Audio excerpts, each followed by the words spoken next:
Shanti, Shanti, Shanti.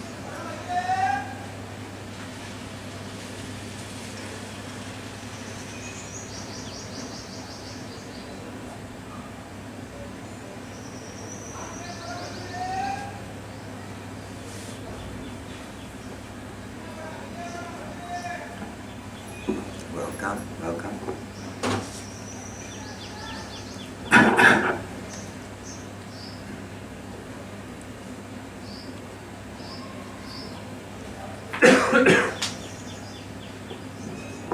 Indian satsang is always so entertaining. We never know what's going to come here. Sometimes it's very noisy. We're hearing the building going on and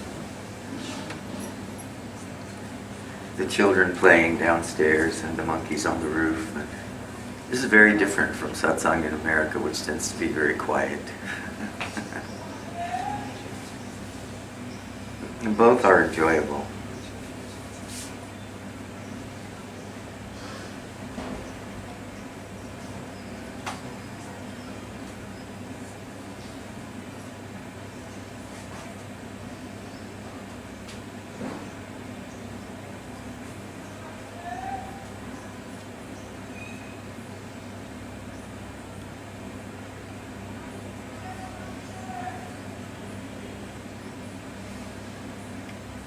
The way that satsang becomes enjoyable under all conditions is the same way that your life becomes pleasurable under all conditions.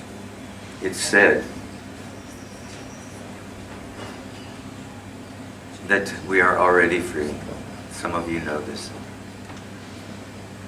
Some of you are striving for this sense of freedom.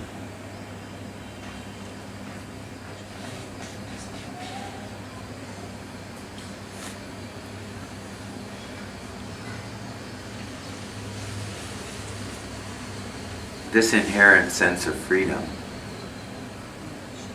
is not oppositional to the sometimes feeling that you can have of being bound.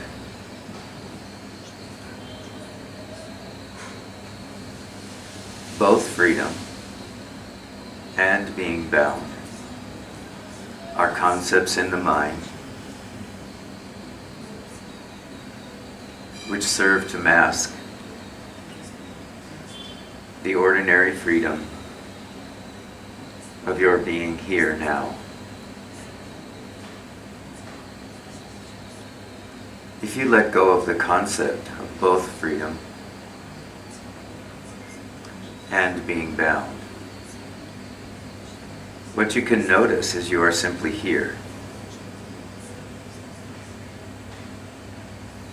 The mind, however, may be looking all around in your experience to say, what indicates I am free? What indicates I am bound? And you react accordingly. In the moment of a sense of freedom, you feel pleasure, release.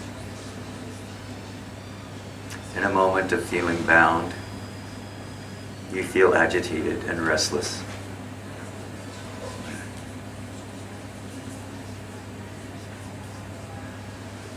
You can know something about your current state by noticing when reactivity or reaction arises. And this is one of the reasons that I find Indian satsang so entertaining, because there's so much opportunity here. Especially for those of you who are really drawn into deep quiet and would like to have everything very shanti all of the time, very peaceful.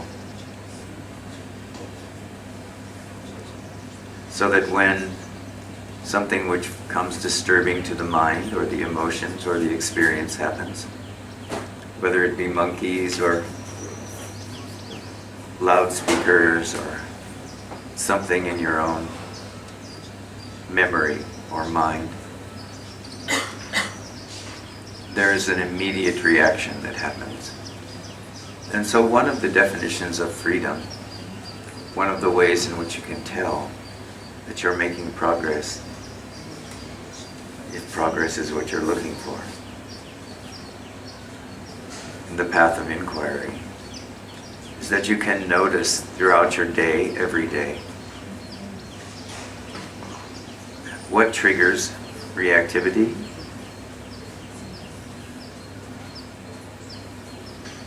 and what happens in the mind when reactivity takes over. To be free in the worldly sense here often involves having enough money, enough prestige, enough time, whatever, to not feel the pressure of that reactivity. And so we go through our lives trying to acquire outwardly all the necessary requisites to keep our minds and our hearts from reacting to what's experienced in the world, in our relationships, in our minds.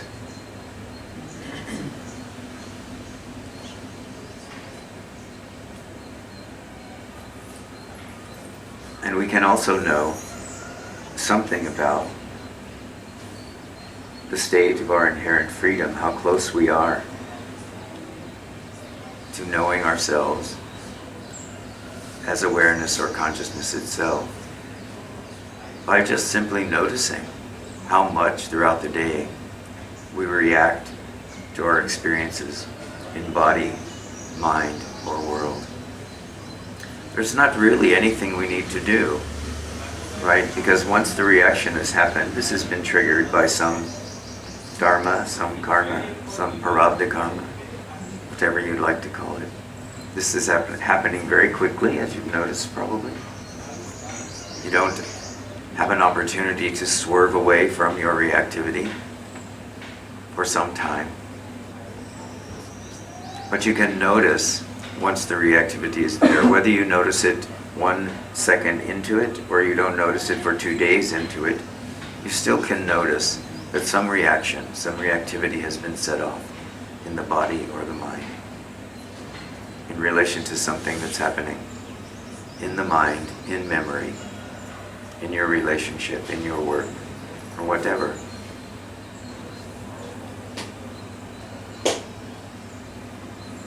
And by simply returning to the recognition I am aware, or asking the question, what does aware of this?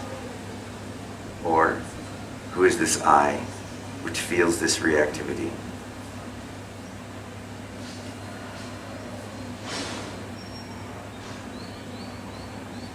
You can begin to simply let go of reactive emotions, thoughts, conditioning.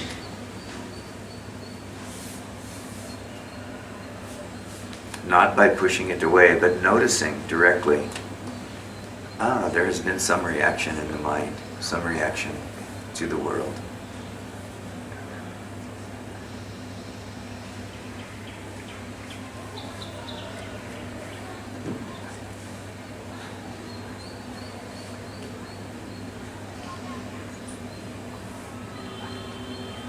By noticing this level, whatever the level of reactivity is for you in a given moment, you can then notice that you're no longer as reactive as you were before. The reason is because you have noticed, you have brought awareness to a moment of reactivity. And by withdrawing attention from the reaction itself that you're having, you come back in some way, even if it's just for a moment, to this recognition that you are aware. I am here. I'm not this emotion, not this reaction. I am simply here. I am the one who is noticing what is happening in body, mind, or world. So this is a good way for us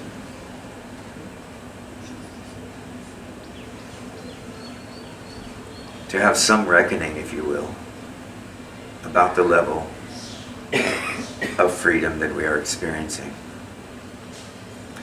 Days which are low in reactivity, no matter what is happening, are days in which we are touching our inherent freedom. Days when reactivity is strong, we are no less free, but the reactivity of the mind is veiling our freedom. So we simply come back as soon as we're able to this recognition, I am that which is aware. That which is aware is free. And I am that.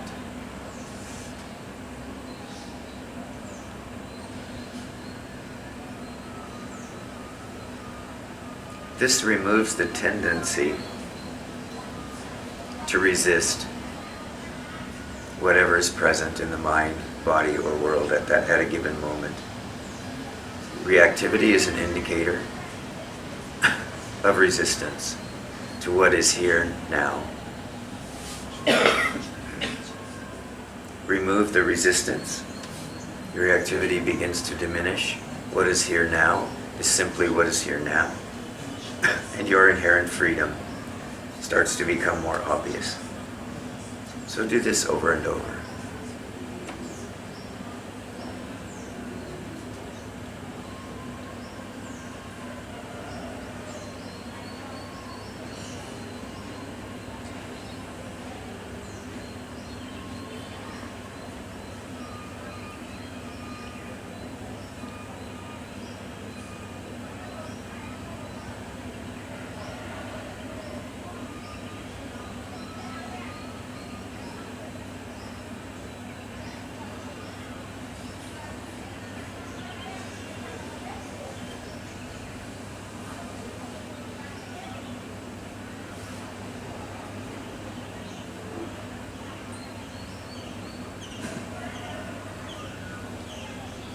When there is no reactivity and no resistance to what is here now, the experience of freedom is the simple arising of now, now, now, now, now, now, now. Of course, you're not saying this to yourself.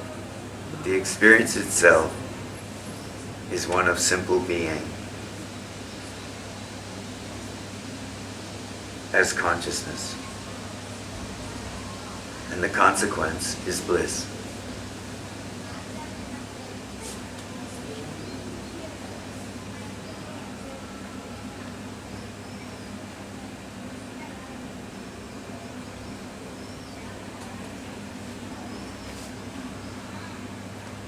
So our constant practice, our constant inquiry is always one of letting go, isn't it? All attachment has this feeling. I am clinging to something. Even if we don't know directly what it is we happen to be clinging to right now, there is this inside disturbance that seems to be happening.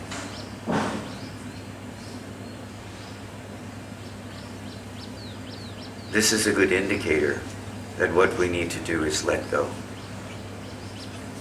When some disturbance seems to be there, large or small, some resistance is there.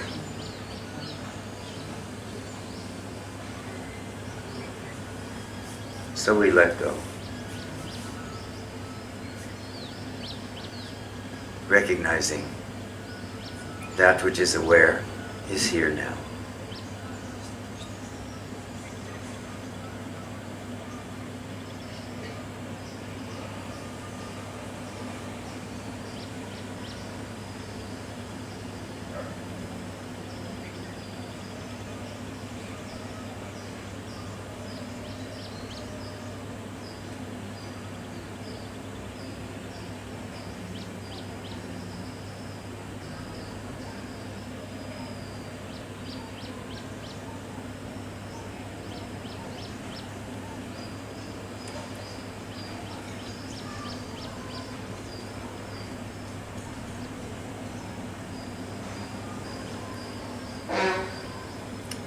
Who would like to start? Who has something? Anyone?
interesting what happened recently.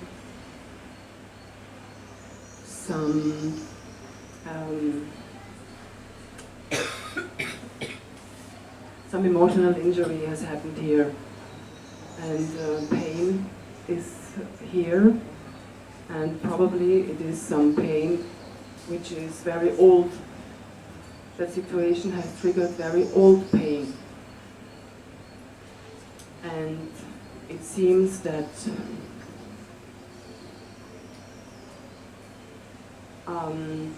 that pain is demanding the attention of the mind, and to go,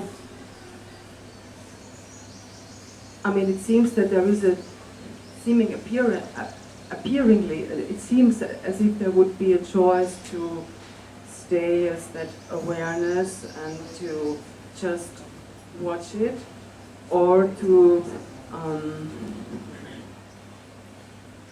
indulge even in that pain, which I don't even mind so much. There's a tendency to indulge in that pain, and it somehow doesn't feel too genuine and too truthful to pretend that that pain wouldn't be there. No, of course not. And so I understand and I hear what you just said, and I'm nervous somehow because I want to find the right words which are really here to describe what the experience is here. To always let go of that and to just rest here, but somehow that it demands a little attention. Yes. That what is experienced here, and I find it a bit more genuine and a bit more truthful to stay with that. You know, it seemingly takes time to process that. Okay, now I think nothing more comes out at the moment. Yes, this is very genuine, this experience, doesn't it? It does seem to take a little bit more time when the attention goes, as it naturally does. Understand, you're not talking about something that is not happening naturally. It is just that way of the mind to send attention, right, toward whatever is there that is most strong. So if at the moment what is most strong is some emotional triggering that has happened, some emotional reactivity is happening, we never want to be using the inquiry to avoid that. Yes? Yes. Right. So we have to be present with it. This is just the natural way of being here now with whatever is here now. So we can say about even pain, it simply is what is, and it is here now. We can remain with it. Yes? At some moment,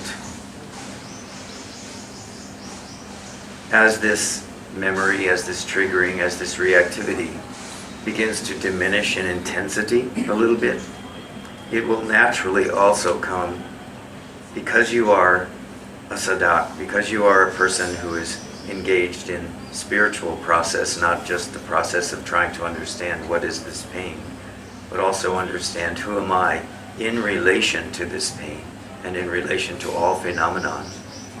It will also come quite naturally at some point.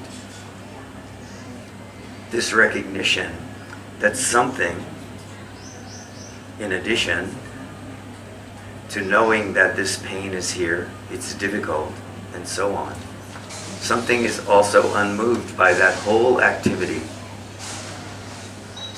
Is it true? It's totally true, and the more I expose that pain and try not to hide it, the more silent it gets. Yes, so keep going. This is the way in which difficulty, pain, triggered emotions, reactivity can naturally diminish in its own way. If you simply try to push this away, bat it out of the way, then we get what we talked about the other day. We get this kind of a spiritual bypass that is trying to happen. It's not an attempt to awaken in the midst of what is. It's actually a desire to get rid of, to deny, to push away, to not accept what is. This is how we feel resistance, in fact. So we're not talking about the kind of resistance that cannot be resolved. We're talking about the kind of resistance that results in us not looking at what is here now. And this is not what you're doing. What you are doing is using what is here now. Because in all of this, the attention is saying, yes, this is here now, and there is something aware of this. And so this is the dance. What you're calling process, I'm simply going to call the dance. This is the dance in this moment, and all is well.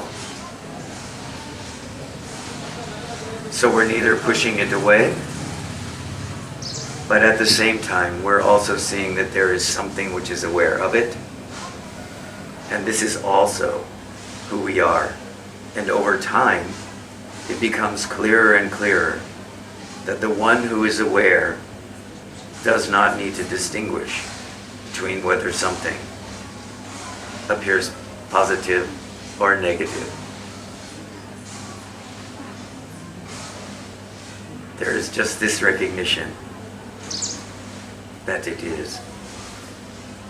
And along with this recognition comes the realization, and there is something which is unmoved.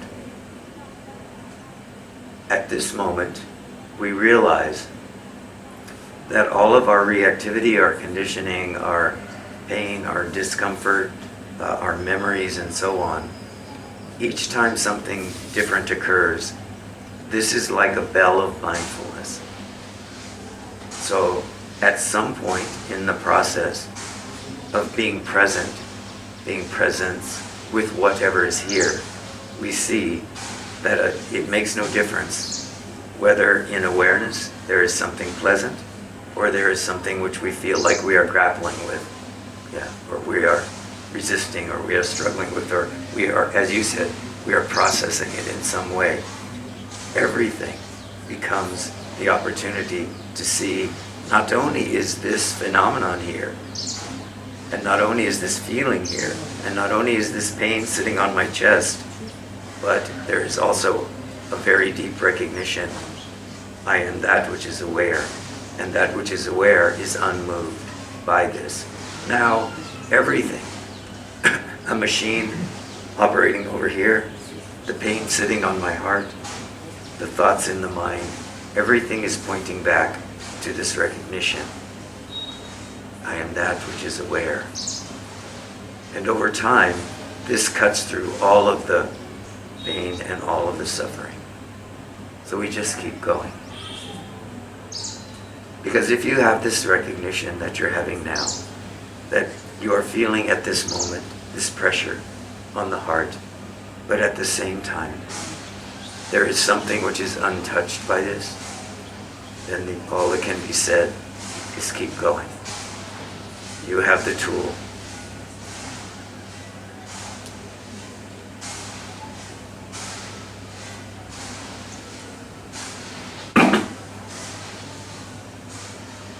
So just continue to notice that while this is here, this difficulty, while it is here, notice this part, which is also free of it.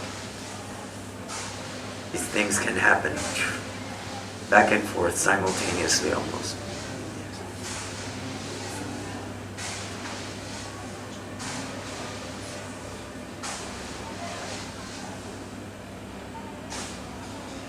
At some point, even the grieving heart, when you hold this understanding, even the grieving heart will let go in favor of the presence which is unmoved.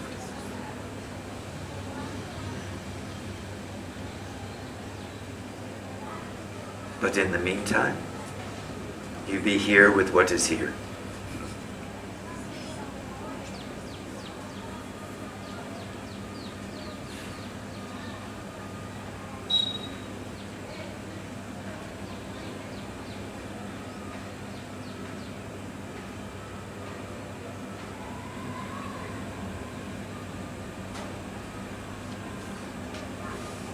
Yes, even this. Keep noticing. At the same time, you're noticing what is not being touched.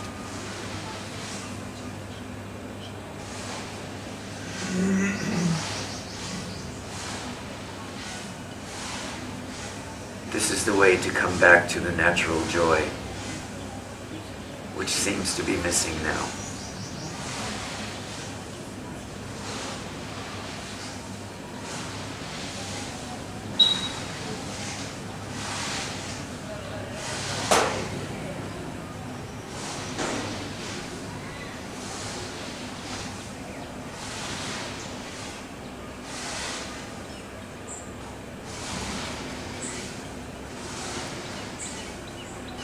Yes.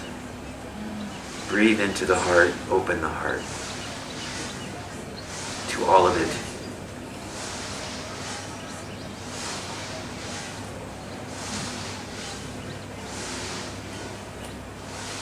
All of this is myself.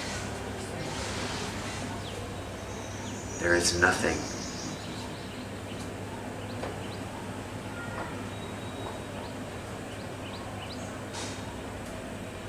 Which is not the heart of being.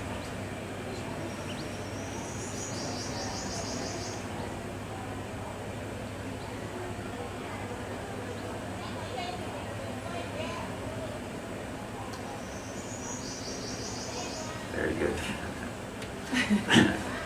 Shake it off.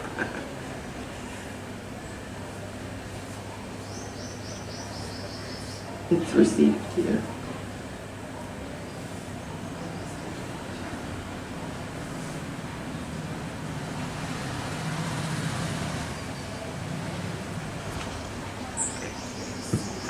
Thank you.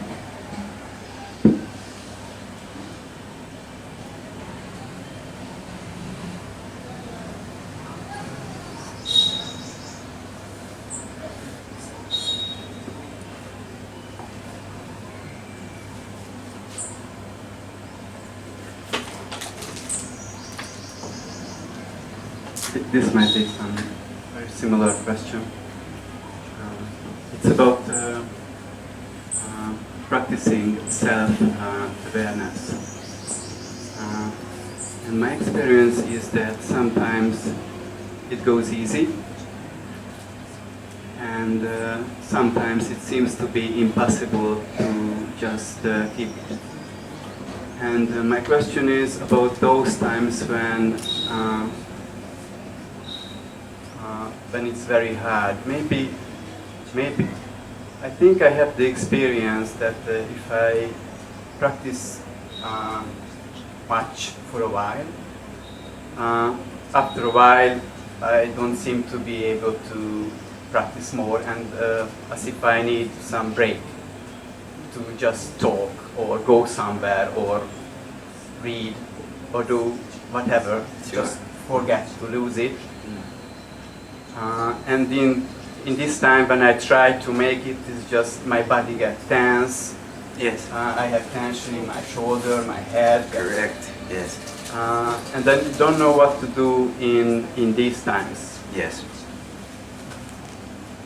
Simple answer, relax.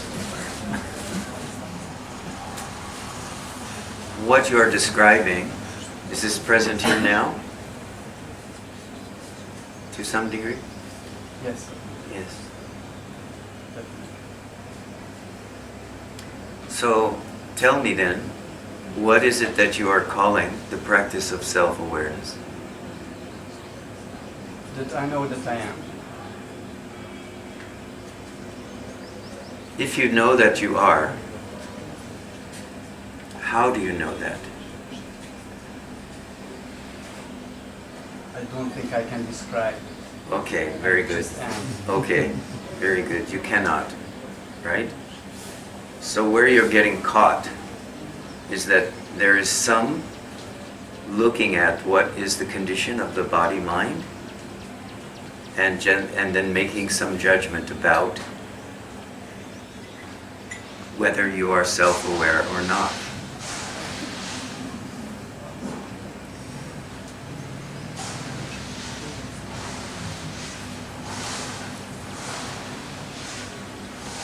If I say to you, are you aware? What do you say? Yes. Yes.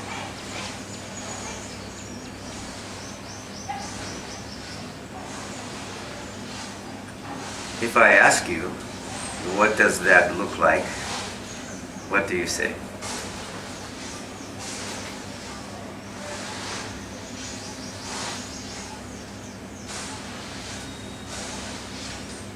Again, I cannot describe it.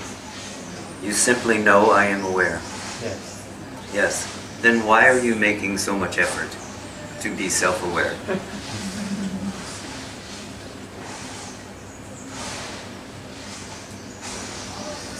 I don't understand the question. If at any moment in all of your practice,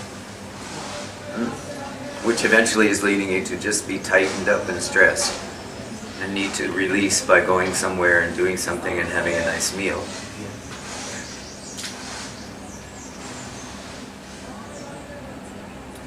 what I'm hearing you say is during those moments, you are not self-aware.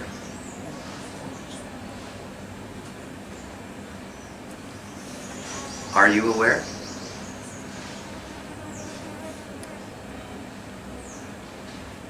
It's not clear. Because as if there were degrees, Exactly. and sometimes I can just notice that I'm aware, Yes. which seems to be Yeah. possible. But sometimes I feel some kind of blockage, as if I just couldn't return to this awareness. So in these cases, then it has to be that you accept what is there and also that you are aware of what is there. The place it appears to me that you're getting hung up is really that when certain conditions are there, you say, I am aware, very good. And when other conditions are there, you say, oh, I don't like these conditions, which I am aware of now. So this is an indicator that I am not aware in the self-aware way, which I prefer. You see, self-awareness is always here. What the nature of what it is aware of, this changes. So if we're going to understand that we are here now, then we must be present, as I said to her, with everything which is here now. And this includes the perception that I'm not as self-aware now in this moment as I would like to be, and I'd like to get back to that, so let me make some effort. Yes? All of this is only to help you calm yourself down. This is the nature of practice, is so that we can, in these moments of difficult mind or difficult heart, we have some opportunity to begin to draw ourselves back. But what we're drawing ourselves back to is already here. You see, it's unmoved by what's happening in the heart. It's unmoved by what is happening in the mind. And the practices that we call practices that we take up as sadhaks, these are not to bring us to self-awareness. They are simply to make it possible for us to remain unreactive. So what I'm trying to point out to you is that when the mind is saying to you, this is not it, I am not feeling self-aware at this moment, this is the opportunity to remember that awareness is not impacted by what is there in mind. Okay? The reason is we need to have some device in this case to be able to take the attention off of the judgment, the opinion, yes, that I am not aware and therefore something is wrong and now I must do something. And if what the heart says to do is to take the pressure off and go for a nice meal or go to a friend's house, then do that. Do it with awareness. Take the pressure off. Because one of the things that's being said by your own experience, not by me, by your own experience, is that increasing the pressure, concentration, focus on what is not apparent to you, which is that you are always here, you are always aware. If you allow that attention to remain on that, this pressure will continue to build and will eventually explode in some way, right? It will erupt, let's say. Better then, go for a walk. Take the pressure off. Relax. Why? Because you already have said that when things are going smoothly, calmly, easily, and reactivity is not there, it somehow is easier to know that you are the self, to know I am the self. I am here to know this. So use that. So then relaxation becomes your tool, rather than increased concentration and increased pressure and the increased need to get rid of something, or push something away, or reveal something. You see, your motive is very good. Your motive is freedom. Your motive is to reveal the self as it is in its most pristine or free state. So your intention is good. But you can't do this with mind. So you can't do it by increasing the pressure and the stress. This is calling a thief to catch a thief. If you try to use the mind, concepts, pressure, concentration, intensified focus, what you're doing is increasing the capacity of the mind to feel stronger than the presence itself. So since the presence itself is your natural state, relax the mind. Relax the attitude, the judgment, the self-judgment around, I'm not feeling the self right now. Relax all of this. Give the self, which is always here, the opportunity to show itself again in its own time. It will. You may run into the difficulty, and it may be here for you right now, that says, no, this can't be. I have to keep up my practice. Yes? Does this come for you? It happened. It happens, yes. I have this tendency to... Yes. Yes. For you and for any of you that have this tendency toward becoming this is an indication, by the way, of someone who has good self-discipline. So this is very good. It's just using it in a way that is not helpful. The self-discipline that says, I am that which is aware under all conditions. This is the same self-discipline that says, well, no, I must be more intense, I must be stronger, I must concentrate deeper, you know. One is the mind beating up the mind. It's a thief trying to catch a thief. The other is a gentle remembrance, recognition. That which is aware is here now. It is always here. Even if I, quote, quote, even if I cannot see it in this moment. It's not important whether I see that awareness is here. It's only important that I know it. That even when I can't really see it, that which is aware is what is seeing that I cannot see it at this moment. And then take the pressure off. So always my response for all of you, if there's reactivity, judgment, opinion, and so on, about who you are, what you're doing, whether you're getting it, whether you're asleep or you're awake, forget it. This is the time, this is the bell, take the pressure off. Until natural awareness shows itself again. It is already here.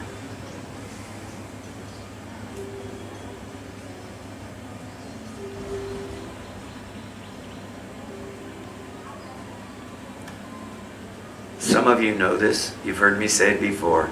It is the mind which covers over natural awareness.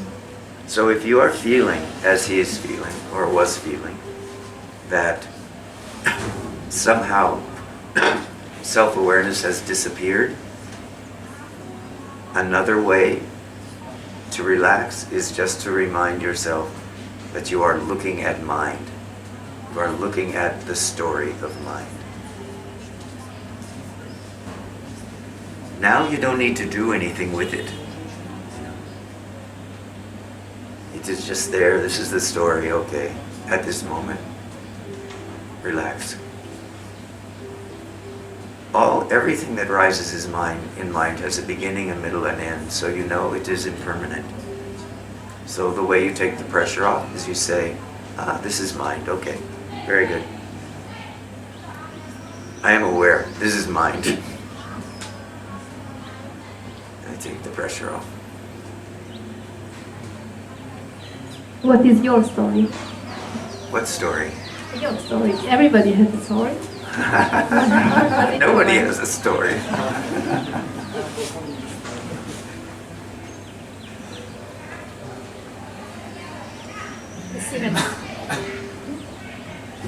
I don't know what to say to you.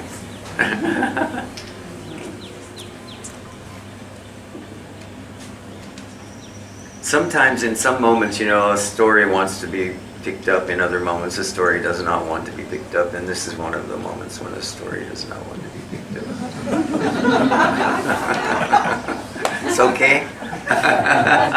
Thank you.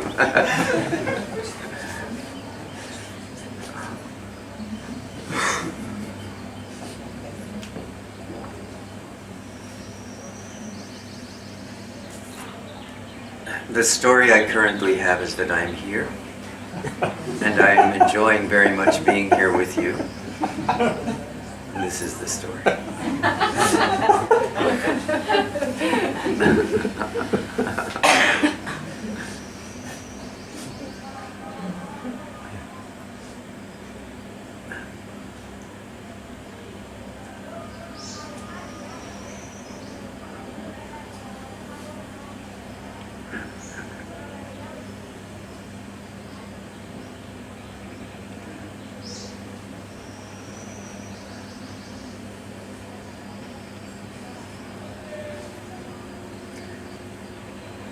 Sometimes if you look back on some of the videos, you'll see that I talk about things that seem to have happened in the past. So you can look there.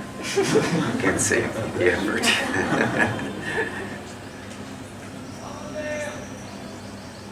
So now there has been some movement on, we came this year with the cameras and so on, and then we found out that we were having lots of challenges to be able to make the videos of satsang available on YouTube, but some movement is happening in that direction, yes?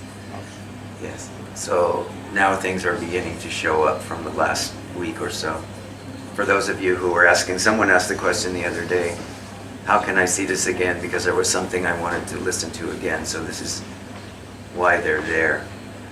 So if you look on YouTube or Facebook and you inquire about the Still Mountain Satsang, you will start to see some of the videos coming up. I think there's only one up now. Maybe another comes today. One or two are there. So some of them are coming. There's also been some inquiry about some interest because we aren't able to do the live YouTube uploads at this time, so we're filming now and then doing some work on them and then uploading them. So this takes a couple of days, so just be aware that that's happening. But one of the suggestions that's also been made is that there's some interest in doing live satsang so that wherever you are in the world you can send a question in real time. So is there interest in doing that? Or only while you're here? Is there interest in having at some point a live satsang where you can check in from wherever you are in the world? send a question and so on. Okay. Okay. So if you have some interest in that, after we finish here today, you can maybe write your name on this paper with that Anandi has right there, and then what we'll do is contact you when we get that up and running. There are some people looking into it right now, what we will have to do that.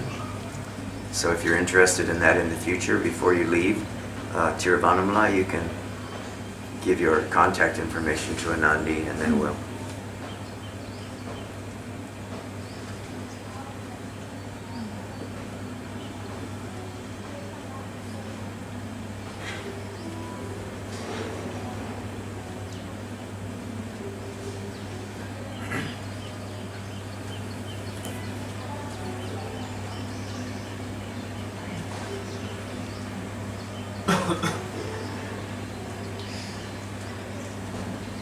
Okay.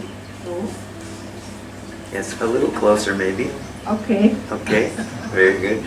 Okay, just before you mentioned to one of the, I think to him, that if there is a difficult situation, you are with the difficult situation, you feel through the feelings, emotions, whatever comes, and at the same time you notice that there is also this awareness, or however you want to call it. Yes.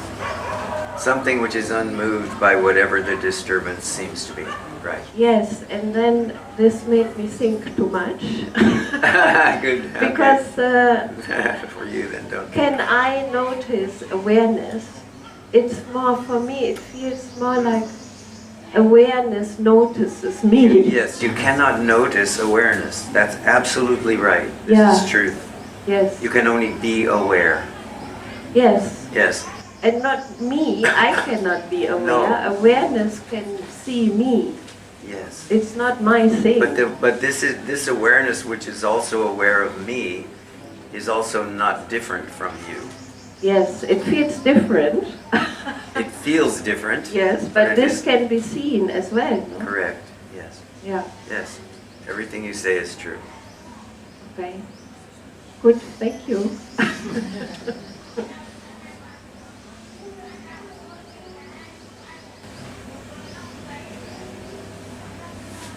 So also, we also understand that there is a limitation to words, and this is the way that we can see the limitation to words. So this is why I say, yes, it's absolutely true what you're saying.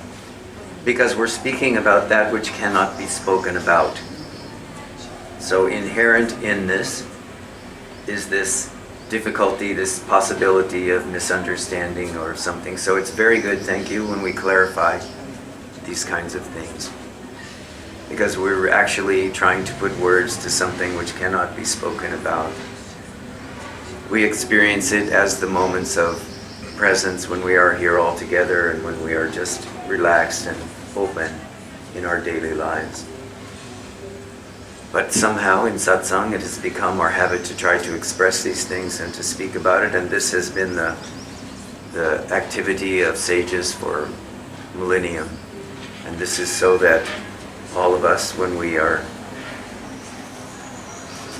caught in these moments of mind or these moments of heart which are painful and difficult, and we cannot see that which is beyond words, we have some words to begin to point us back, but the words themselves are not, right?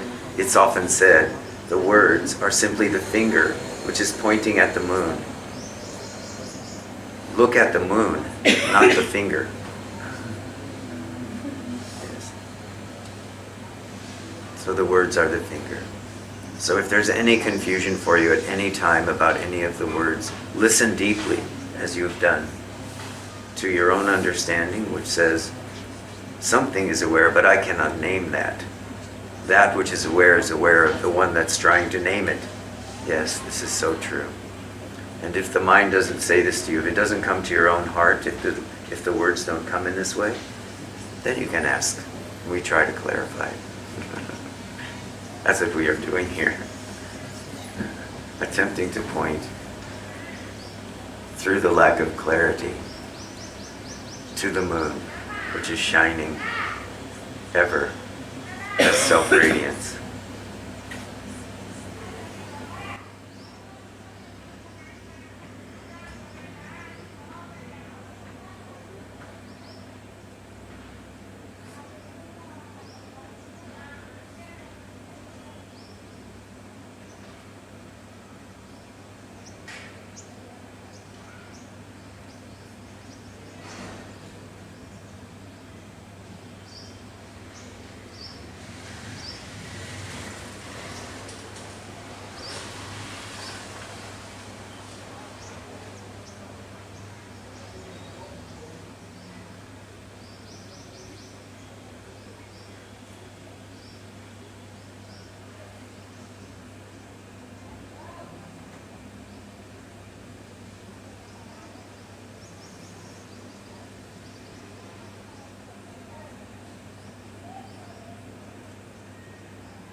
This smile is your self-radiance.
Fancy.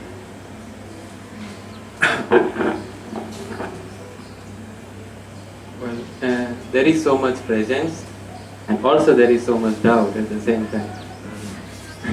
Yes. Keep going.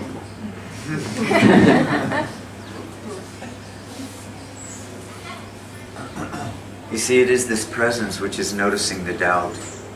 But it's not, it's there, it's not, I hope it someday goes away, but it's there. Ah, yes, well, of course. Do understand, however, that doubt is the very last samskara. When there is the disappearance of doubt completely, this is known immediately, like a lightning strike, that this doubt has gone. When this happens, then you are finished. No more me is there. You see, this doubt is the last one to go because it's most closely tied to the concept there is a me, or there is an I, through the experience of I am the body, I am the mind. So doubt is the most entrenched, we can say, the most deeply dug in of all the samskaras. In fact, so deeply dug in that in Buddhist teaching, it's said there are 4 stages of enlightenment. Stream enterer, and so on, up to arhat, or liberated one. The characteristic that is still present in the 3rd stage of enlightenment. So understand that in Buddhism, you can be recognized to be awake and still have persistent doubt. through the first 3 stages of awakening. It's only in the final stage of release that this doubt is gone. And this is the marker of liberation. So this is why I say, keep going. But now your attention needs to be on what is before doubt, what is noticing doubt. So now, doubt is not only like a simple chime, right? A simple bell. Now doubt can become a big gong for you. When you see doubt, you say, oh yes, here's doubt again. I am not this. What is aware of this? If this is your only persistent practice, very good. And desires also come and go. Desires. Is there an end to desire that you wish for? Like, I don't wish for them to go away also. Like, I want the desires and then to be satisfied. Yeah.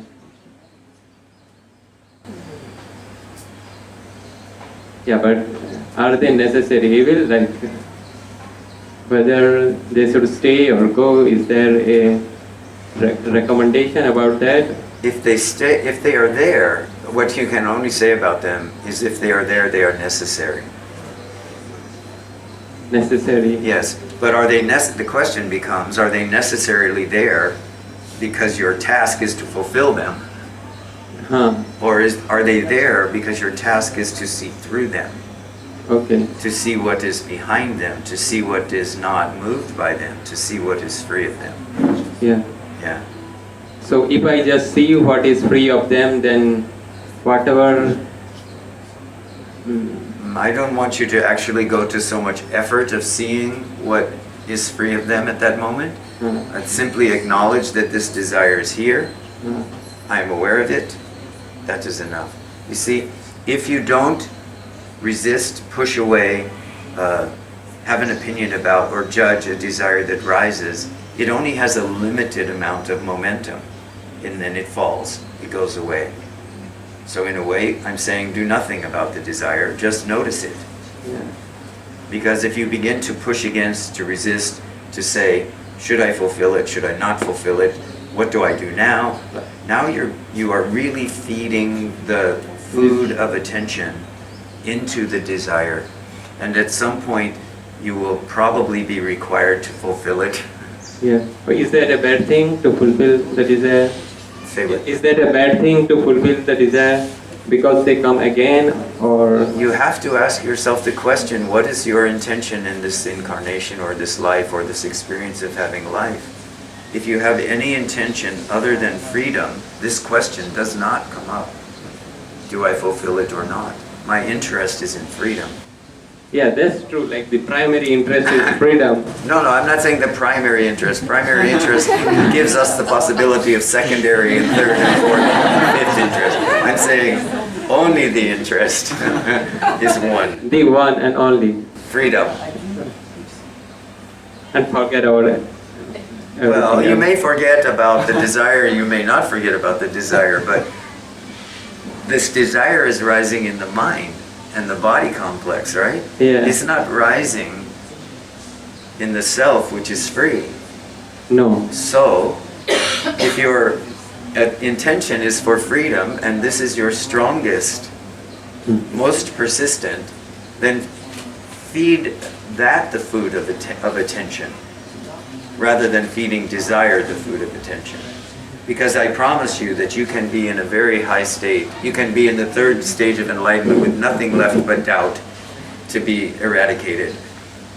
But if you give attention and you give food to these desires which have come before, then soon you find yourself sliding back into these desires. Soon this can happen. Thank you.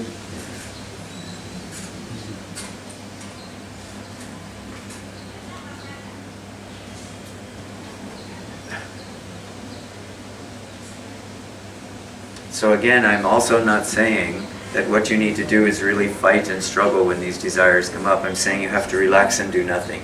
Because if you give them no food, they will last for a period of time and they will go. Bhagavan, there's a story about Annamalai Swami. You know Annamalai Swami?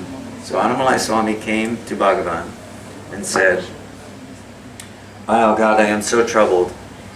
Yesterday I saw this woman, she came into the ashram, she was so beautiful, and I was marrying her and having children and having desire, and there was all of this going on in my mind, and this was happening. And the whole day long I was fighting and struggling and fighting and struggling, and what do I do?" And Bhagavan said, "Where are these thoughts now?" And he said, "Well, they are gone, this was yesterday." He said, "Very good. Forget it." Right? Very good, forget it. So understand that part of what we do is that we see ourselves, we see these desires, and then we look back through the catalog and we see how many times before has this desire come up. Oh, I saw this man in the ashram, he was so beautiful, and now I'm in love with him. Yes. And so we look back through the catalog and we say, I am trapped by these desires, and they are here, they've been here through all of my life. Bhagavan's reply was, where are they now? See, they're gone. At the moment that you were even telling me about, yeah, sometimes these desires come, this was just a memory. It was just a memory. So let it go. It came, it went. Don't pick the suitcase up and put it on your head.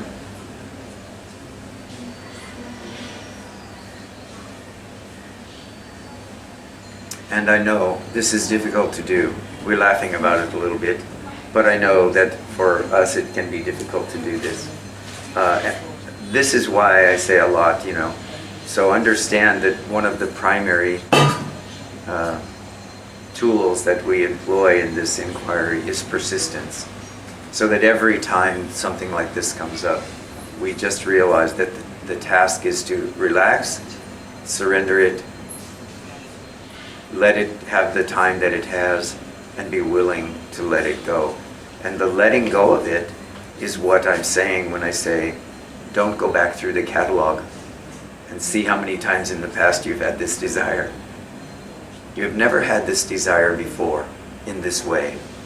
It only looks to the mind like you have, and then this is a story you can tell yourself to trap yourself in your unawakened state. So don't buy this story anymore, please. Just know that if it comes in this moment. Do nothing. Just waiting. Letting it be there. Letting the thoughts come. Letting it, you know, if there's some struggle that's going on with it, fine. But don't attach it to the past. It is here now. It is something that is here now. It's something causing some disturbance now. Now, if you attach it to every time it came up in the past, whatever it is, it can be desire, it can be something else, some other samskara, whatever it is, if you pick it up and attach it to all the times that you seem to remember having had that thought, feeling, emotion, or experience, now you are just feeding it. So, let things pass. Even if you have to sit still for 3 days while it passes. Annamalai Swami had to go through the whole day and the whole night until he could come to Bhagavan and say, I am so disturbed. I was so disturbed. I was disturbed all night. Just for Bhagavan to say, but where is it now? He said, oh no, it's not here now. That was yesterday. He said, well, yes, exactly. You are here now. Awareness is here now. It is always here now. So our recognition of who I am in this moment is always here now. Cannot be found in our past.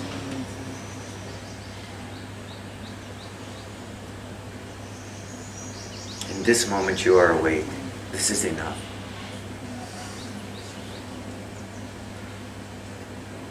I know you are awake because I'm reminding you you are awake. So now you cannot hide in these stories of the past. You are here now.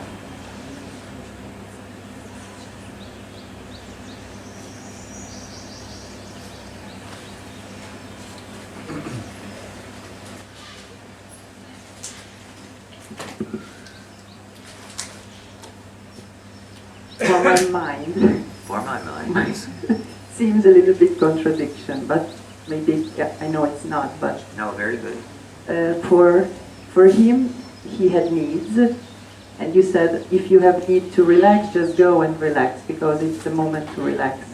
If you are doing something very strong and you feel it's enough and you just have to go something else, just go there and do that. If he has the desire, it's different than need, okay? But you say let it go. So this should be fulfilled, this Yes. should be I let it understand go. yes, I understand the paradox. So this is the difficulty of trying to apply what's being said to one person to another person, or to Yes, what was yes, said it was- previously. But to answer that, in the case of someone who is doing intense sadhana, and they are trying to achieve self-recognition, there is the belief, I am not here.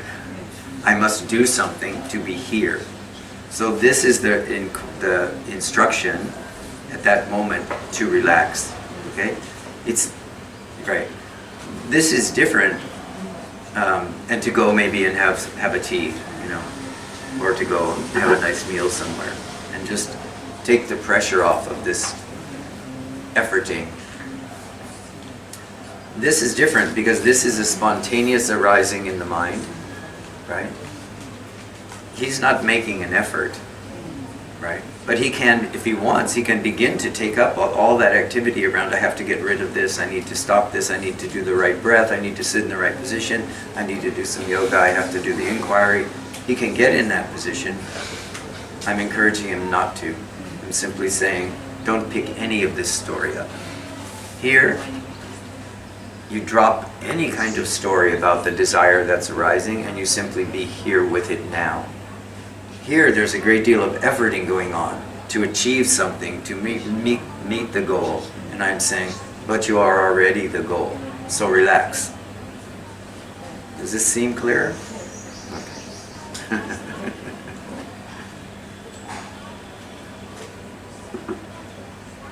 Thank you.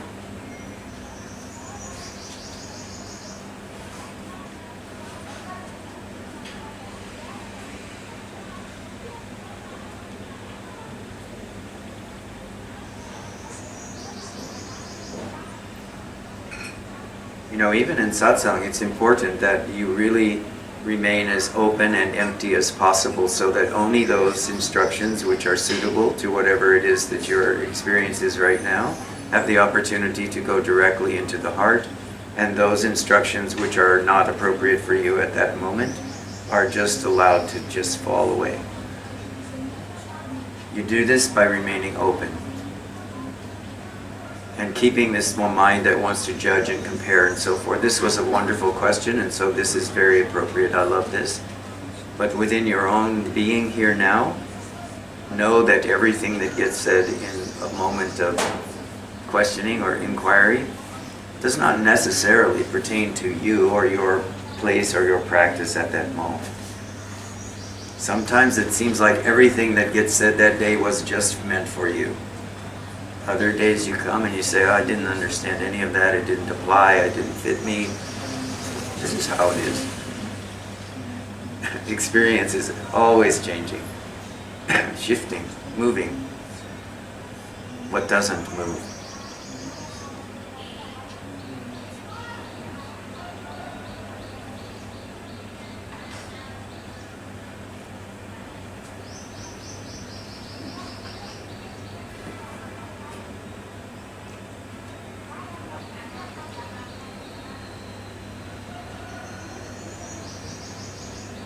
Okay. Om Trayambakam Yajamahe Sugandhim Pushtivardhanam Urvarukamiva Bandhanam Mrityor Mukshiyamamritavam Svaha Vahu Om Sat Jung Hang Om.